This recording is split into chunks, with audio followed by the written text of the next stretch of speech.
আচ্ছা ঠাম্মা, এই কলার ঠোঁট ছাড়াচ্ছি। ও এইভাবে ছাড়াতে হয়? হ্যাঁ, কোথা থেকে নিয়ে আসলে গাছ?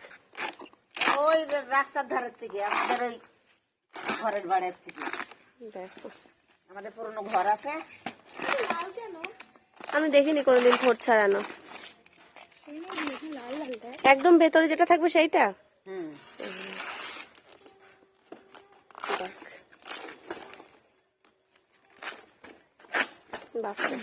দেখবা, এটা গোড়ার দিক মনে হচ্ছে গাছের। ছাড়াইতে হয়।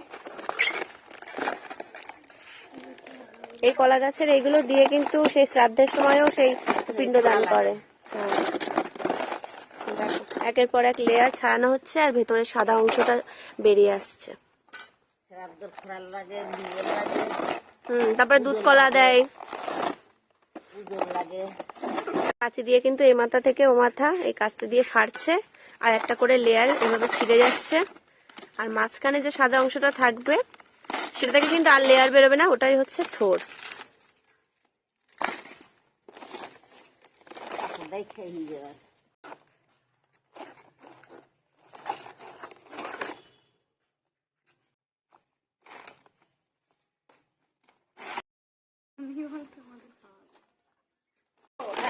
এটা থোর নয়, আরো বেরোবে।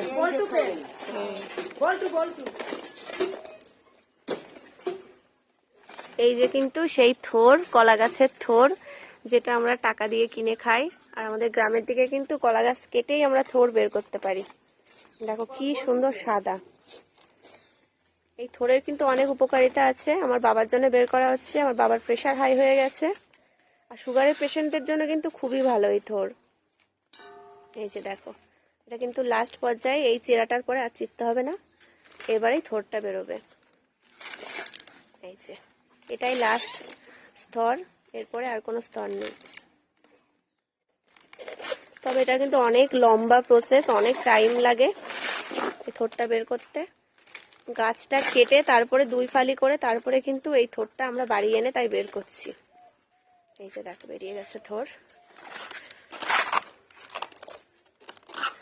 বড় একটা গাছ কেটে কেটে একদম সরু এরকম পাইপের মধ্যে একটা বেরোবে, এটাই হচ্ছে থোর। এই যে ফাইনালি, এই চুপ করো।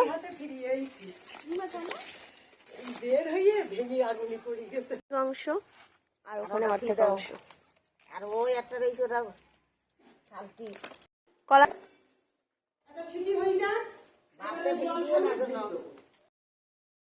এরকম সোজা করলি কচকচ করে পেকে যায়। এটা কোথাকার সায়েন্স?